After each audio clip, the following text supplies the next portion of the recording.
Bumulagta sa isang iskinita ang isang lalaki matapos barilin ng isa pang lalaki sa Taguig City. Ang biktima, pinalikan pa ng gunman at pinagbabaril ulit. Arestado ang suspect na itinanggi pa ang krimen. May unang balita si Bea Pinlac. Tila normal lang na naglalakad ang lalaking ito sa Barangay Sembo, Taguig City. Nakasuot siya ng puting cap at face mask. Nang makarating sa madilim na bahagi ng isang eskenita, bumunot siya ng baril at pinagbabaril ang 37 anyos na lalaking nakatambay sa motor habang nagse-cellphone. Hindi na gaanong nahagip sa CCTV ang pamamaril pero kitang bumulagta ang biktima. Ang suspect naman sumabay sa pagtakbo ng ibang residenteng nagpulasan sa takot. Pero maya-maya, bumalik siya para pagbabarilin ulit ang biktima bago tuluyang tumakas. Bale yung ano po kasi, yung victim po natin, naglalaro ng cellphone. May lumapit po na yung gunman, yun po, pinagbabaril po siya. Tapos, pag alis po nung suspect, bumalik pa po.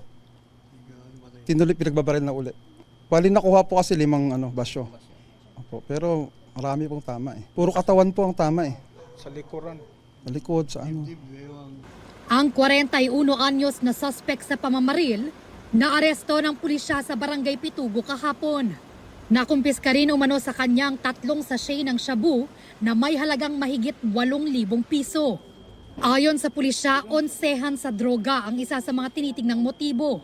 Itinanggi ng suspect ang krimen. Wala po ako dun sa pangyayaring yun. Hindi ko po alam kung bakit ako yung tinuturo nila at kung ano yung dahilan. Wala pong dahilan para gawin ko sa kanya yung ganong bagay. Wala naman po akong galit sa kanya. Isang linggo pa lang po kami magkakilala. Sa investigasyon ng pulisya, may isa pa umanong kasabwat ang suspect na patuloy pa nilang tinutugis.